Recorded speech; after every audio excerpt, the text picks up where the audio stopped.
Welcome to another week of Panel Weekly News. What's up, everybody? I'm your host, the panelist, and we're going to get into some stuff. We got Taylor Sheridan leaving Paramount. James Gunn might be sticking around through a possible buyout.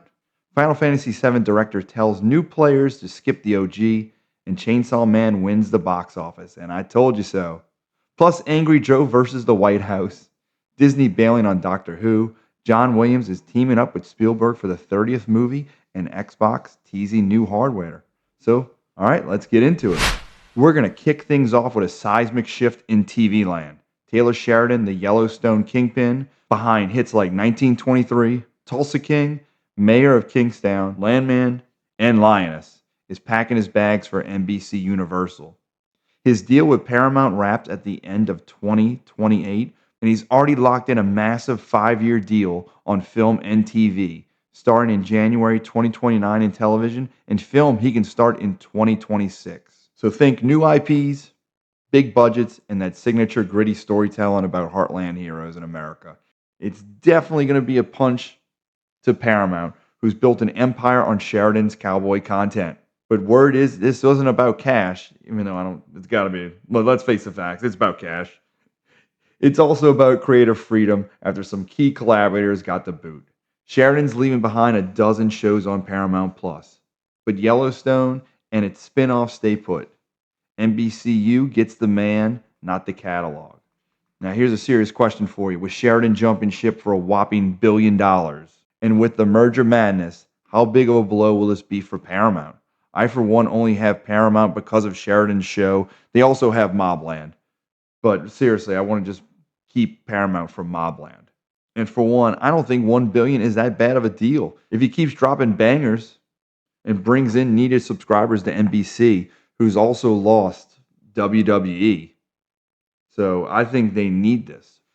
Now that we're going to stick with Paramount, Warner Brothers Discovery has got a lot of chaos going on since they're shopping themselves around, and who knows who the buyers are. It's all hearsay. Sources say if Paramount swoops in and acquires the studio, James Gunn gets to keep his DC throne.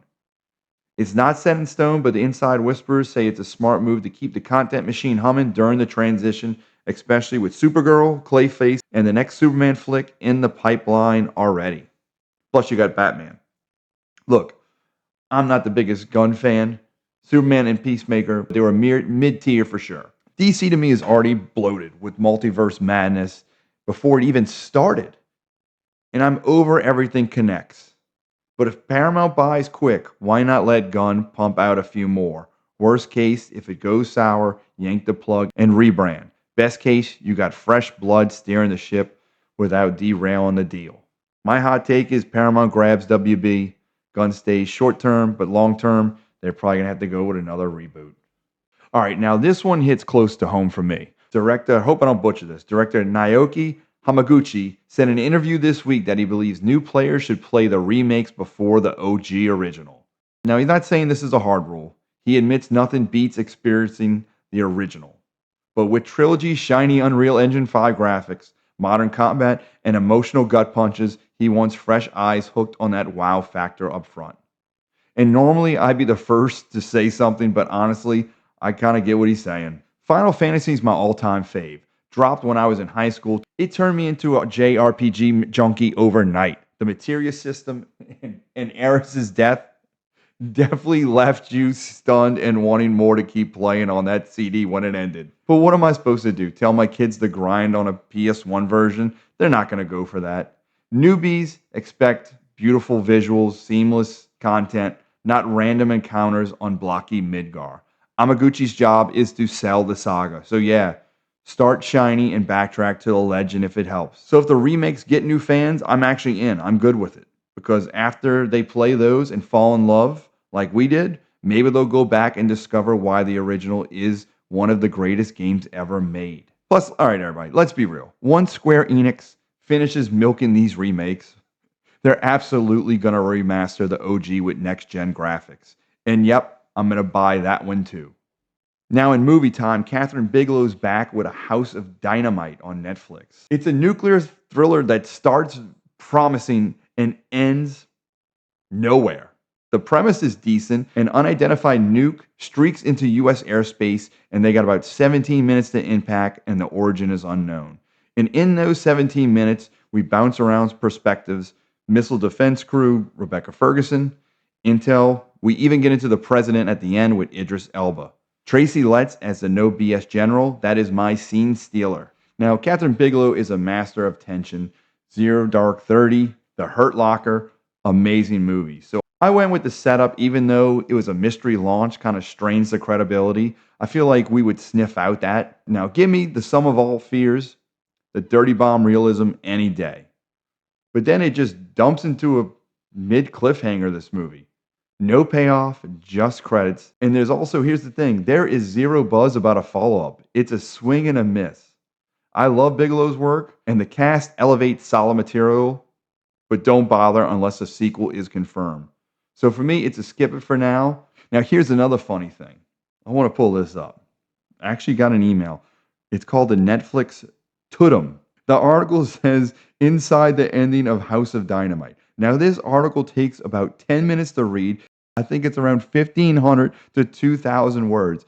And when I tell you this article explains nothing, it doesn't unlock the ending at all.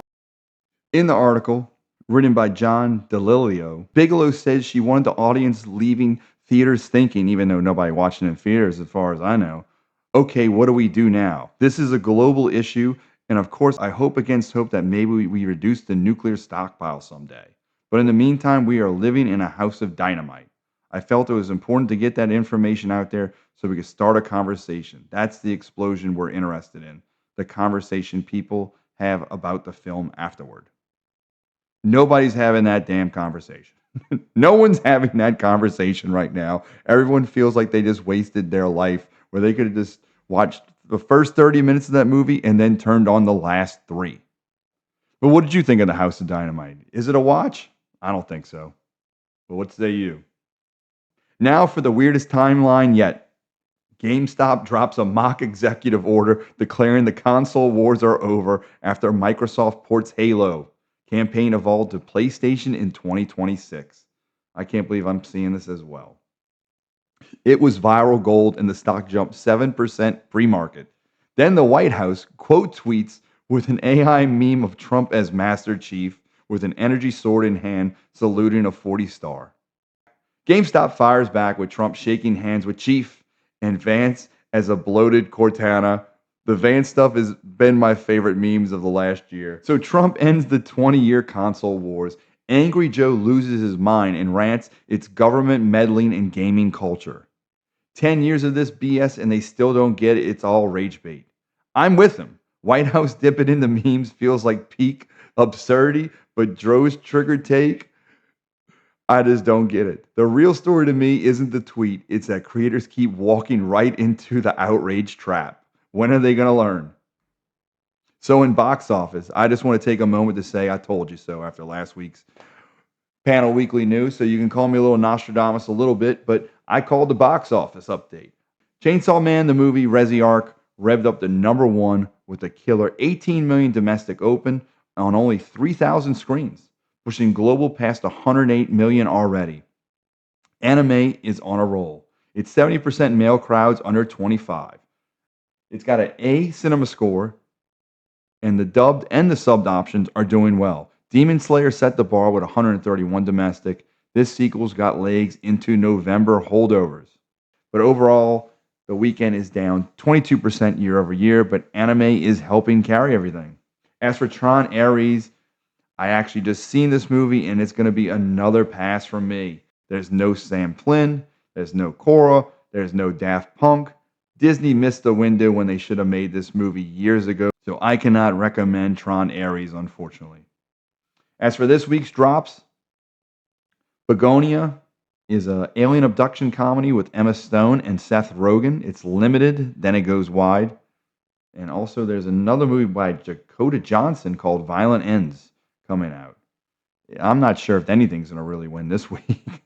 I don't have any bets for you. Now, let's just go into streaming because that's where things are this week coming up. You got Stranger Things coming out. Outlander Season 8 finale lands on November 1st on Starz.